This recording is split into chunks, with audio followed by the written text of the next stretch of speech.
आम टीवी। रायकिया नागरिक मंच तरफ 48तम उत्कल दिवस मंच कार्यालय पालित करा जायछि।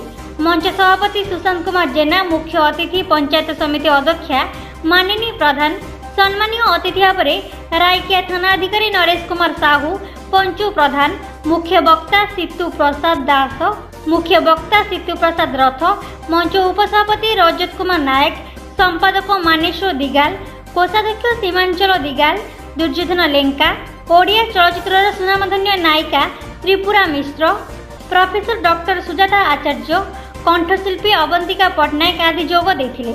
रायकिया चंद्रकांत नायकों रिपोर्ट, आम टीवी।